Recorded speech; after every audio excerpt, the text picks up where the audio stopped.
Hello there guys, and now we're back here at the live stream here from UK Games Expo. We're with Medusa Games. Talking to Richard and Jane about their amazing game, which is called Magnificent Flying Machine. Now, I do believe we actually talked to these guys last year about this when it was in a different stage of prototyping, I believe it was, which was really cool. Yeah. But yeah, and so we're back again to check out a little bit more about this game and see where it's got to now. Just before we begin, we do have this amazing Geek and Sun table that you can see that we're playing all our games on, which is very plush indeed. And I know everybody kind of wants to run off with it most of the time when they get into this live stream. But yes, this will be available through a raffle that we're doing with Geek and Sun. All you've got to go and do is head on over to their link. There's a little raffle competition there. You answer a question, you fill in all your details, pay a little bit of money for the voucher, and then you can get in with a chance of winning this Geek and Sun table, which is very cool indeed. But we're here to learn about amazing flying machines and crazy pilots as well at the same time. So yes, as I say, we're here with Richard and Jane. So yeah, let's dive into this. Tell us a little bit about how this game plays, what it's all about, and yeah, let's go for it. Well, this is Magnificent Flying Machines, which is, I suppose, inspired by the early air races of around about 1910, 1911. Yeah. They were the one famous one was the Round Britain race, which had 32 pilots, took off, but only 4 of them actually got all the way around Britain. The 4th one, which came in about 2 weeks after the lead ones, actually won by a French pilot. Dangerous time for air travel. With most of the time planes would blow up before, or the engine would blow up before taking off, or they'd crash, or they'd have a lot of mechanical failures. We try to hopefully reflect that in the game. So essentially, it's a race about racing along, but there are other things you can do to help yourself in the game. Yeah, so one feature of those early races was it wasn't just a race. So if you just play this game to get from the beginning to the end as quickly as possible, chances are you won't win, because they had all sorts of other things. So there were prizes for the best paintwork, and there were the people wanting to have rides in the plane and go to places and so on. So in this game, every time you come to a new area, if you are the first to land in that area, you'll get points for that, providing you land properly. So a crash landing, not impressive. The crowds don't like that, so you don't get the points. But assuming you manage to come down safely, you get points for that. You can also do loop-the-loop type maneuvers in the air, and you'll get points for that as well, providing you manage to pull it off. You can also carry cargo, and you can carry passengers. Okay. So, as I say, if you just rush to the end, although there are quite a lot of points to be gained by being first to the middle airfield and also first to the final airfield, that alone. The expand to this game. It's cool stuff. And just race to the end is not going to do it. You do have to do other things. So it's about prestige as well as the speed aspect of this. Absolutely, Cool, and it was a novelty, so lots of people wanted to see these things. And it means obviously as well, gameplay-wise, there's lots of avenues towards victory at that point as well. So you can kind of mix things up as you're going along, and sort of like burst ahead a little bit with the speed aspect, and then try a little bit of the manoeuvring and that kind of thing as well to try and get. And that's reflected actually in the planes and the flying machines and the pilots. So there are 6 different type of flying machines. I'm on a plane here, triplane. Pusher and the biplane. Over there, you've got the helicopter and the seaplane. You can see some of them placed here with the mats and stuff. But then we're also going to show off one of these here. So this one's the helicopter that you can see there. I've been told is very good at going up and down and being very good in that sense, but not very speedy in a straight line. Not really good at making progress. And then we have the likes of the seaplane here as well, as you can see. They've each got their own dashboards and stuff. Yeah, and then likewise the pilots. There are 18 different pilots. I'm just going to show off a few of those there as well. Yeah. So.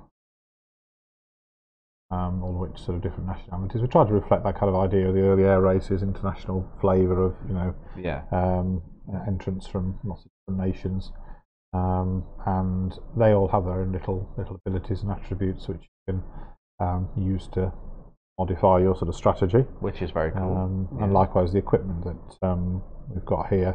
Each of the planes has slots for equipments that you can drop in, and that can modify those further. So as a combination of those things, you may have the type of machine that's going to be very good at speed and making progress, doing manoeuvres, getting the first land markers, whilst other ones will have much more space for picking up cargo and passengers and scoring points that way, but perhaps won't be as speedy. So that's that. So we're going to look at the basic mechanics of the game. So at its core, the basic mechanics is based around skill tests. So in a turn, every player has 2 phases, or can choose 2 actions, so a little menu of possibilities. So you can take off, you can fly along, you can land, you can sort of gain altitude, you can repair and scavenge and so on, and you can do things more than once. So you could, but in a turn you might take off and fly along, land, or land and take off, and so on. Each of those tests, each of those things that you're going to try and do requires a skill test. So the difficulty of the skill test comes from a combination of the terrain and the weather. So so we've got some of these things at the top of the boards here. So you've got some of the weather conditions. So we'll see if we can bring in one of these at a close look. Boards. Yeah, and then of course you've got these added to the top, as you can see as well. So the little propeller sort of symbols on there, they are the taking off, starting the engine. The ones that are the other sort of wings, they are sort of. So we'll see this on the dice here as well. The wings are sort of flying along, and then you've got the red sort of symbols, the tyres for landing. You've also got the kind of explosion marker, which is on one of the sides there, which is the catastrophic failure one. It's got to be one in this game, considering the theme of it. Right, which we'll come to. So in essence, you're looking at your skill, we do the test required. So if we're trying to take off here, we've got take one of these. Should we take one of those? And, we'll just do one of these here, and you can see it on this here. So that one, the normal terrain difficulty of taking off is 2 for this sort of down, but then adding 1 for the weather. So you need to get 3 symbols on the dice. The number of dice you roll comes from your dashboard. So on the dashboard there, you've got the. So we're going to go to one of these dashboards. The seaplane, that would be 3. But then that would be modified potentially by a pilot. So if you had this pilot here, pop him on there, he adds 1 to your takeoff and 2 to your landing. So we have little markers that we drop onto the dashboard there to show that the plane's been modified by the pilot, and equipment can do the same thing. So you work out what your total number of dice you're rolling, and you roll those dice, and obviously trying to get the relevant number of symbols. And if you get the relevant number of symbols, we need 3. Here we've only rolled 2. I've also rolled this explosion marker, so that would be not just a failure, but a catastrophic failure. But I want to do something about it. I want to try and not fail if I can do it. The aspect of the mitigation. So there's various ways I could stack the odds. I could use spare parts, and these here, which you can carry a limited number on your plane, on your flying machine. So you can carry the spare parts anywhere on the plane, but in order to be able to use them when you're flying along, you have to have them in the internal parts of the plane. So you can't go down to the hold space here, while you're flying along. That's the hold for other people's bits and pieces. Strapped to the wing, sort of thing. But it's just fine for spare parts, and likewise passengers take up the internal storage space, because passengers won't pay to be strapped to the wings, surprisingly. Why would they not want that wing walking experience? Absolutely. So that means that with certain types of plane, like the monoplane, which doesn't have much storage area, taking a passenger in effect means that you haven't got anywhere with internal spare parts that you can use as you fly. So that's a big decision. Whereas a helicopter, which is all internal spares, because even now I don't remember outdoor or hold bits in a helicopter. So that's much easier to take passengers and still have access to stuff. Very cool. So so you can use your spare parts to pass those tests. You may have pieces of equipment that can reduce the difficulty of the test. So this here is a flying manual.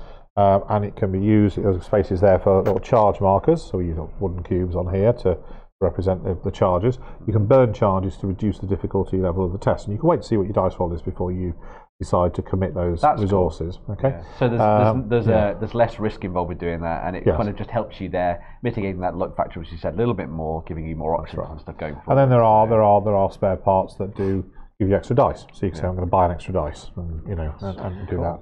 And then finally, everyone has these trick and boost cards, and you have 3 or 4 of them in your hand at a time. And on the bottom of each card, there's a little symbol. Ah, okay. So sometimes the text in the card might help you in a situation. And if the text isn't applicable, it might be that you can use the symbol. So if you've got a card with really cool text on, that's going to be good. But actually you've just failed a test and the symbol for it is on there, it's like, what do I do? You have decisions to make. So for example, you can see on here a little bit, we've got this means war on this boost card. So if a dirty trick is played, you discard this card to place a damage marker on that player's flying machine. Sounds just right for someone trying to damage your plane. I think that's a good idea. Any German speakers, don't worry about the Google Translate German. This will be real German by the time we get to the show, the production. And there are loads of different versions of these. Yes, that's right. There are 60 different, or 64, I think it is, different tricks and boost cards. A lot of them are beneficial. Yeah. Then you have those darker coloured ones, which are the dirty trick ones. Which is the ones we were talking about just before when it came to that one there. So by a combination, you can also, these markers on your dashboard, which maybe, you can see actually here. Yeah. These are your fuel gauge. This is your fuel gauge, and you have 4 spaces. You're using this to help you move further in the race, but also you can always burn 2 fuel cubes to pass any one test. But obviously doing that, you're using a lot of resources. But that can only be takeoff and flying tests, as having lots of fuel on board when you're trying to land isn't necessarily a good idea. So for taking off and flying. Yeah. So hopefully you manage to get over the wire and you pass the test. So in the case of a takeoff, you then move up. These will actually be on these will actually be on stands. Be on stands, but and the idea is you can move from the ground up to the low altitude band there. If it was a flying test, you passed, then you would fly on to the next space. Yeah. But you would then lose a dice. So if you were, say I was rolling 5 dice to pass my flying test, I'd pass my test, and then lose a dice. So there is a push your luck element going on here, because now I'm thinking, well, do I want to carry on? Or do I try and make a landing, try and get myself back in the game? Do I want to consider being, is this a place I want to land? Of course. And every successive time you do the same test in a turn, you lose a dice. Right. Okay. Now, fuel is used, if you only move 1 space, you don't use any fuel, but if you go 2, 3 or 4 spaces, you use 2, 3 or 4 fuel. So generally you'll potter along at maybe 1 or 2 spaces a turn, but there'll be times when you want to make the full burn, as it were, to try and get back with the pack. Yeah. Okay. So fuel's one of those things that the idea is you've got enough fuel to just be sedate, but if you want to get there quicker, that's when you're having to burn additional fuel. Every time you successfully land, you'll get a fuel back. And in addition, when you're on the ground, then you can always acquire spare parts and fuel as part of a repair and scavenge action. How much you can get depends where you land. So in the mountains, there's not the same amount of things available as there might be in some other areas in a town, or and obviously an airfield. Because as you can see here, because we've only got this one here, this one token here, whereas you look over to the other one, we've got a lot more stuff down at the bottom. So these are the passenger tokens. And stuff there. So these are the passenger tokens. These are the victory point tokens. These are the cargo, the round things, are the cargo tokens available. The orange ones, the victory points if you're the first to land there. So in essence, the game is about skill tests. You want these 2 phases. So as I say, you take off. Now I'm going to try and fly along. Yeah. How far do I push my luck? No, I'll leave it there. Or no, I'll try and go a bit further. Using resources to keep passing. Now, if you fail, let's assume for the moment that you've not managed to get over the wire with it, however, and you fail, you can either have an ordinary failure or a catastrophic failure. Yeah. So an ordinary failure is just so you don't get enough symbols to do the test. A catastrophic failure is if you get one of those. As we saw, there was the explosion dice there. But if you've actually managed to pass the test, the fact there's also an explosion doesn't matter. So if I only needed 2 landing symbols, doesn't matter there's a spare explosion on the other dice. Okay. If I needed 3 landing symbols, then that explosion becomes So in the case of a landing, then an ordinary landing allows you safe landing. You can refuel. You can get the first land markers. A bumpy landing, as we call it, which is a failure but not a catastrophic failure. Yeah. You can't get the first land marker, and you take a damage marker. And there are you can't refuel for free. These are the damage markers here. Now these fit over your fuel gauge. So what would actually happen is you would drop one in there. And lose 2 fuel. Obviously, you've lost 2 fuel. Okay. And you can still keep flying with 1. But if you ever get the second one at the same time, you can't fly. Okay. When you repair these, they go into your scoring area here and are now minus 1 point at the end of the game. See on the little thing there. So that now there's ways potentially to get rid of some of these, but that would be a minus against you at the end of the race. Yeah. So catastrophic failures are not good. Not necessarily game losing, and the chances are you're going to roll 1 or 2 of those in the course of a race. It may require you to then make a landing, do a repair, get back in the air again.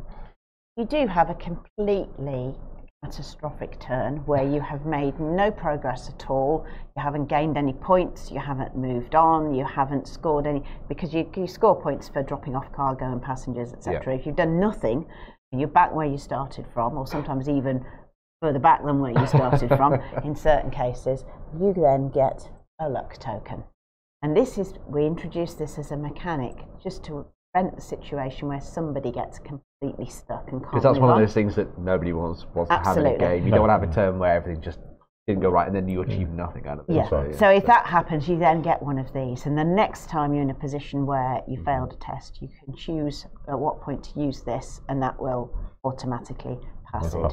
So yes, the thunderstorm over the mountains, I've crash landed in the mountains, I haven't got enough stuff, and every time I try and take off I just land again. That's the sort of situation where you have one of those, just to get away from that. So in terms of other things that are affecting those chances and your odds, though, we have the weather, which we've spoken about. At the start of the race, you only see the weather one space on from the first two. However, as you progress down you always turn over the next space along. So if it was like that, you'd actually be able to see the first, that 4 spaces of weather. Now, weather does change; it doesn't just stay the same in the game. So this is what these weather change cards do. So at the start, when you get around to the first player's turn, they have a little extra duty, which is to check the weather. They turn over the weather, and in this case, the weather would turn left. So all these tiles would literally move down like that. Okay. So storms and things, and you flip things over if you need to, and that means you could be in a situation where there's a thunderstorm over you, and that moves backwards, or chases you down the course. So you've got the chance to be able to look ahead when you're going forward, but then also there's also that random aspect of things coming in at the same time, which can throw a spanner in the works. It can do, but it can also be good. It could also be very if you time it right. If the weather does change in your favour. Now there is quite obviously elements of luck in this, and that was very much the case at the time. So that's the way the game is actually working. Now the pilot, the cargo which we have. So here we have a piece of cargo. This is a mountain cargo. You can see the symbol on it is a little mountain symbol, which matches the mountain on the terrain board. That wants to get delivered to a mountain space, which will score 5 points. You start the race with one of these, a water one or a mountain one, but also you can pick them up, as you can see in the race. So often you can have a strategy that if you've got a mountain cargo, but in the first space there is another mountain cargo, so we might be thinking, well, I'm going to do a landing there, pick up the second one, and then I'm going to be able to do 2 deliveries, twice one if you like, into that mountain space. So you can sometimes that's one element that can be a bit of a strategy as to where you're going to land, as to what you've got. The passengers want to go to any of the towns or airfields. So this one here is happy to go to the airfield or the town there, or right down to the end of the other airfield. The cargoes want to go to the train. The other types of cargo are these ones. These don't have a particular cargo train marked on them, and these want to go to the final airfield, and they'll score 1 or 2 points. They're not as valuable as the specific terrain-specific ones, but but you've only got to get them to the final airfield, where hopefully you're going to get to. Hopefully,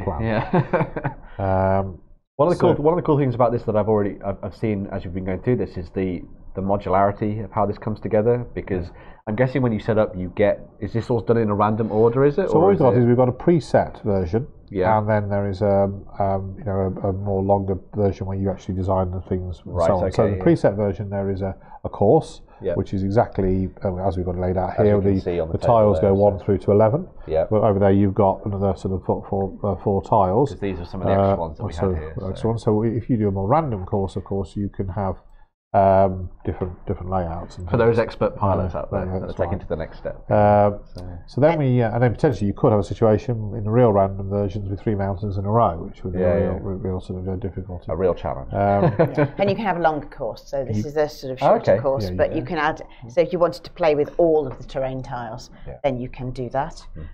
We always try to make it so that the sort of standard version of one of our games is about an hour and a half, but with the ability for people to have the longer complicated thing if that's what they want. Very cool. And likewise with the setup here, the presets would have the pilot on the reverse of the boards, the pilot picture would be sort of printed on the board. I see. And the spare parts and the equipment would all be pre-done. Whereas then, when you're looking at this one, you've got the blank space at the end. That's right. So you can try and match the seaplane, which with every pilot you want to try and try out a new strategy with. So in the full version, you would literally start by whoever's the first player, the person right, i.e. the last player, gets the first dibs, as it were, on the pilot first of all, and then the planes, and then the equipment. So the first player who gets an advantage by going first is the last to get to pick their bits and pieces. But in the early versions, the trouble is there are so many variations in the game, and certain combinations of pilot and equipment work much better than others. And so we were finding that having the game where you just leap in and have to choose everything, and you have no clue what you're choosing, as the presets are designed to be balanced. I think that gives a good entry-level point for a lot of people, as you say. Yeah. It's a really cool way of doing it.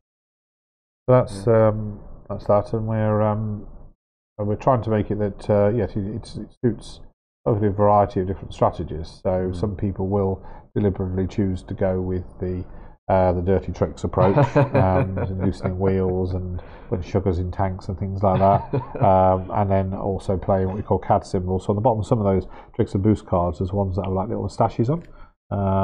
There's one there actually. There we go. That's meant to be the old CAD and Bounders sort of moustache. That's the sort of stuff. Now, what that happens is I'm about to roll my dice, and I'm going to go for it, sort of thing. Well, if you were to play that, obviously it's an interrupt type card. You play. I'd say lose a dice. I would then have to lose a dice, but still I've got to go ahead with the test. So that's a CAD symbol, and there is a pilot who somewhere amongst there who actually is immediately visible. Oh, there we are. There's the chap who actually, that's his ability. Every turn, even doing the twiddling moustache. He's even doing the twiddling moustache thing. So he has his only thing is that once a turn he can play a CAD symbol. He has a position for a charge marker. So every turn he gets one back, and then at some point during the turn on somebody else's play, he'll make it difficult. Of course, he's going to be the dastardly approach, because probably you're going to end up losing just because you're spending much of your effort into causing other people problems. Cool. And who was responsible for the art for the game? The art is Andreas Snyder, who did the Nine Worlds art that we did, our game Nine Worlds, and the expansion to Nine Worlds, and he's a very good artist. I mean, you basically met him about 2 or 3 years ago at Essen Spiel, and he was walking around with his book of art and things, and just happened to have a page with a Viking, dwarf Viking sort of style artwork, and we were looking for Nine Worlds, something from Norse mythology. So we that, and then we said, well, this is obviously very different. That's actually very close to what it looks like if you look at the title, Oberst Andre Schneider. Perfect. That's very cool indeed. And it's one of the things that I've noticed when I've been looking over some of the tiles as well, because we've got loads of, as we're saying, these location bits. We've got some wonderful artwork on the bottom of these as well. So I'll show these off so you can get a better look at those.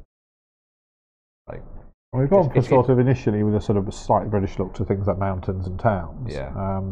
It's not inconceivable. We've discussed at times you could do little expansion boards and maybe deserts. Of course, that'd be really cool, because you could have additional weather options and things like that, and additional modular bits to that would be really cool. So very interesting indeed. So, and what stage is this at now? Because this is still sort of prototyping at the moment. Yeah, I mean, I think we're at the stage. We're trying to make a decision point just like shortly after the Expo, to be honest, about do we finally go ahead for October, which the decision point is in late June if we were to do that. The artwork is almost there. You can see that some of these still have sketches on, but almost all the pilots are done, all the terrain. It's just the last little bits and pieces. So within a few weeks, everything's can be finished. Cool. But so we are almost ready to go ahead if we decide we're going to do it. Sort of see what the last feedback is from sessions and plays at the Expo. So if anybody wants to come and play this game here at the Expo over this weekend, where do they come? What booth are you at? Medusa stand, which is at 2D2. Awesome. Most of the time we won't be there, but somebody else will be there. Showing off the game and getting stuff to the rest of the things that you guys do as well. We've got a continuous demo of this running, and we also have our other games available for demo. And I was going to say, the thing that really got me immediately about this was the kind of almost the modularity, but also that kind of risk and reward element that you've got in there as well. Yes. Being able to mitigate the luck also seems like a key thing as well, because there are a lot of games out there that kind of do that like luck thing and sort of the dice rolling push your luck element, but then there's less mitigation in there as well. So I think this kind of has a nice flavour to it. Which What you usually find in the first half of the game, you've got fully stocked and you've got lots of stuff, and the first few turns it's unusual to really have too much difficulty, but then of course you're out of supplies, so it's a little bit like on a Grand Prix race or something. At what point do you go into the pits? At some point you've got to land. When and have you been too brazen? Where do you choose it? When to do that? And you can change your equipment on the middle airfield. So cool. quite often what you're trying to do is eke out all your resources to the middle airfield, where you can do a free replenish and push action, forward, and then change your bits and pieces. So you use the charges up and then pick something else, because the 6 cards will be out which you can choose from. So you land and see what there is and think, well, that'll be useful to help and push for the end. And we do have a few quite unusual fun bits of equipment. So we have a catapult launcher which launches the plane, so you can use that to go twice in the game, just go straight up and onto the next square. So that's useful for things like the seaplane that are a bit clunky. It just sort of gets them going. Get you that extra space. And then we also have 2 pilots option, where you can have 2 pilots. They can't change over in midair. They do have to land in order to switch which one's doing the driving. But you can choose. So if you're in a situation where you're looking ahead and you're thinking, well, the weather's pretty bad here, and there is a pilot that can ignore weather, and so on. Whilst if you're thinking about doing a couple of deliveries of passengers, this partner gives you bonus points for doing the passenger deliveries and things. Cool. So you can maybe, and having the two-seater equipment can therefore be useful for giving a bit of flexibility. So there you go, guys. That's Medusa Games talking about magnificent flying machines here. If you want to come and check it out at the Expo, we know where their booth is now. Let's just reiterate where's the booth again? The Hall 2, so it's 2D2. 2D2. Come and check them out there. Give this game a go. I really want to try and sneak away and give this one a demo myself. I think it sounds really fascinating. It's got that race element, the mitigation of luck, the sort of going for that prestige thing as well, which is very cool. And as I say, I love the modularity of how the pilots come together and stuff like that, which is very cool indeed. So thanks again, Richard and Jane. That was fantastic. Come and check these guys out at the Expo. We're going to be doing some more live streams and stuff throughout the rest of the day, and of course through Saturday and Sunday as well. We're also doing our live blogging, where you can win some amazing prizes as well. And just to reiterate, there is also this Geek and Sun table that you can also get your hands on as well. So this is part of a raffle. All you've got to do is go over onto the link in the live blog. You fill in a couple of questions and answer a couple of bits and pieces. There's a little fee for you to get yourself a raffle ticket. And once you get that, if you're lucky enough, you could be walking away with a Geek and Sun table, where you could play something like Magnificent Flying Machines on the tabletop, which is very cool indeed. So thanks again, guys. That was fantastic talking to you, and hope you enjoy the rest of the convention. Thank you. We'll see you guys again very, very soon.